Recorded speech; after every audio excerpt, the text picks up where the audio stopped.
विकारों के बारे में। डीएचए की कमी का मुख्य कारण क्या है? हम अब तक समझ चुके हैं कि हमारा शरीर स्वयं डीएचए नहीं बनाता है और इसलिए हमें अपने आहार से डीएचए लेने की आवश्यकता होती है। हमारे शाकाहारी भोजन में डीएचए की मात्रा बहुत कम होती है। मछली ओमेगा 3 फैटी एसिड्स खासकर डीएचए का एक अच्छा स्रोत है, मगर शाकाहारी लोग मछली नहीं खाते हैं और सभी मांसाहारी लोग भी मछली नहीं खाते हैं।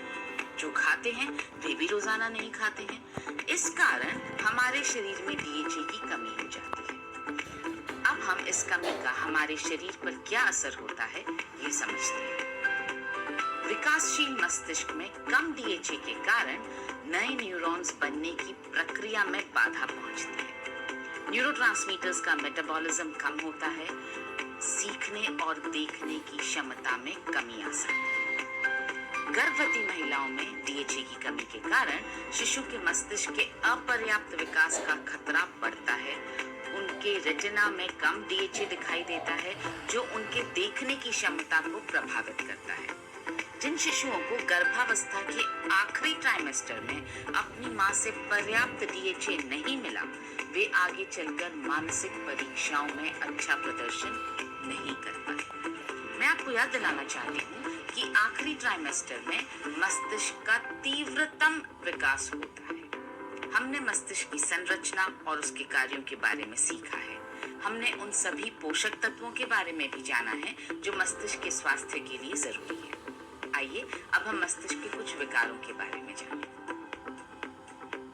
मस्तिष्क के विकारों में वे परिस्थितियां या अक्षमताएं शामिल हैं जो हमारे मस्तिष्क को प्रभावित करती हैं। मस्तिष्क के विकारों को मूड के विकार, मनोरोग से संबंधित विकार और स्मृति से संबंधित विकारों में बांटा जा सकता है। डिप्रेशन, तनाव और हाइपर एक्टिविटी मूड के विकार हैं।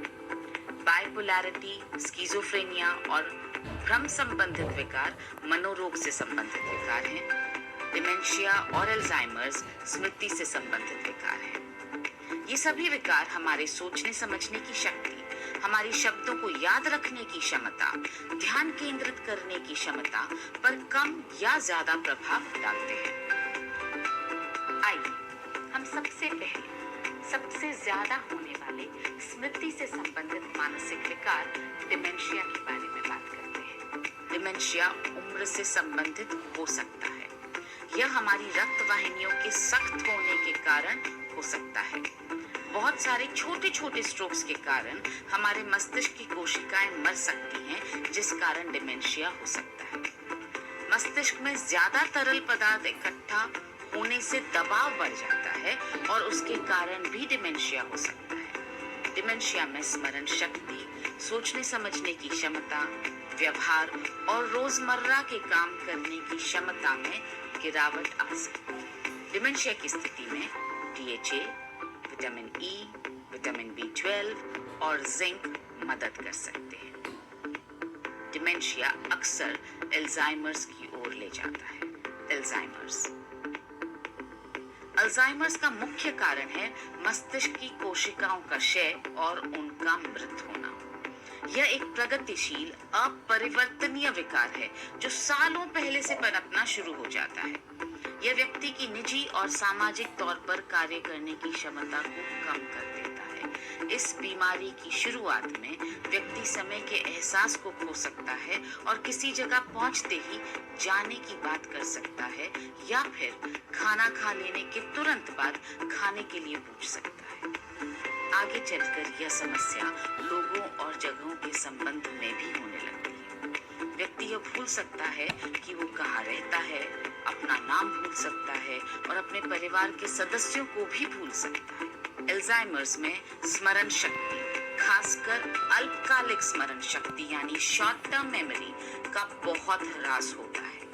व्यक्ति अपनी पुरानी बातों को तो याद कर पाता है, लेकिन उसे यह याद नहीं रहता है कि उसने अभी अभी टीवी देखा है। किसी से बात करते वक्त उसे सही शब्द याद नहीं आता है। उसके मूड में अप्रत्याशित बदलाव हो सकते हैं। आखिरी स्थिति में व्यक्ति को तीव्र उलझन, भ्रम और भुलावा हो सकता है। ये पाया गया है कि अल्जाइमर्स के मरीजों के मस्तिष्क में डीएचए 30% कम होता है। आइए अल्जाइमर्स के कुछ लक्षणों पर नजर डालें। याददाश्त में कमी या अस्पष्ट उलझन जो रोजाना के कार्यों में बाधा पहुंचाती है। अपने परिवार के साथ रिश्ते या उनके नाम को याद रखने में मुश्किल होती है। परिचित कार्य करने में मुश्किल होती है। बोलने, समझने, पढ़ने या लिखने में समस्या होती है। शब्दों को भूलना या गलत शब्दों का इस्तेमाल, समय और जगह के संबंध में भटकाव और आसपास की परिचित जगहों में खो जाना, ये अल्जाइमर्स के लक्षण हैं। अल्जाइमर्स के लिए DHA, vitamin E, vitamin B12, calcium, magnesium और जिंक की आवश्यकता होती है। आइए अब हम दूसरे मानसिक विकार यानी attention deficit hyper activity disorder के बारे में बात करते हैं। यह एक ऐसा मानसिक विकार है जिसमें ध्यान की कमी होती है, अत्यधिक सक्रियता होती है और व्यवहार में अत्यधिक आवेग होता है। यह बच्चों में सबसे ज्यादा पाया जाने वाला न्यूरो डेवलपमेंटल विकार है। यह अक्सर बचपन से लेकर किशोरावस्था तक चलता है। ADHD से ग्रसित बच्चों को ध्यान केंद्रित करने और अपने व्यवहार में आवेग को नियंत्रित करने में दिक्कत होती है। वे ज्यादा सक्रिय होते हैं और अपनी कल्पनाओं में खोए रहते हैं। वे चीजों को भूल जाते हैं या उन्हें खो देते हैं। वे एक जगह पर शांत होकर बैठ ही नहीं सकते हैं और बहुत ज्यादा बोलते हैं। वे लापरवाही करते हैं या अवांछित खतरे मोल लेते हैं। वे आसानी से प्रलोभन में आ जाते हैं और दूसरों के साथ तालमेल नहीं बिठा पाते हैं। ADHD से ग्रसित लोगों के रक्त में DHA की मात्रा सामान्य से कम पाई जाती है। ADHD की स्थिति में DHA और कैल्शियम की आवश्यकता होती है।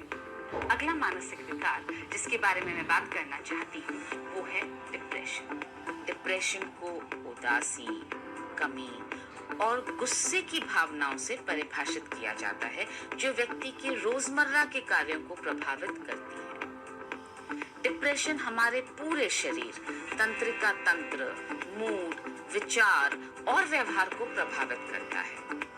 यह व्यक्ति के खान-पान और नींद को, स्वयं के प्रति उसकी भावनाओं को और दूसरों के प्रति उसके विचार और व्यवहार को प्रभावित करता है। डिप्रेशन से ग्रसित लोग अक्सर खुद को समाज से छुपाते हैं। वे अपने आसपास की चीजों में दिलचस्पी खो देते हैं और अपने अंदर आनंद को अनुभव करने में असमर्थ हो जाते हैं। डिप्रेशन की स्थिति में DHA, जिंक, मैग्नीशियम, कैल्शियम और फॉलिक एसिड की जरूरत होती है। इस खंड में हमने सीखा कि डिमेंशिया, अल्जाइमर्स, ADHD, डिप्रेशन, इन सभी मानसिक विकारों की स्थिति में DHA की भूमिका बहुत महत्वपूर्ण है। इन विकारों से ग्रसित लोगों में DHA की मात्रा कम पाई जाती है। अतः मानसिक विकारों को होने से रोकने के लिए और मस्तिष्क को स्वस्थ रखने के लिए गर्भवती महिलाओं को और जीवन के विभिन्न पड़ावों पर लोगों को पर्याप्त मात्रा में DHA का सेवन करना चाहिए।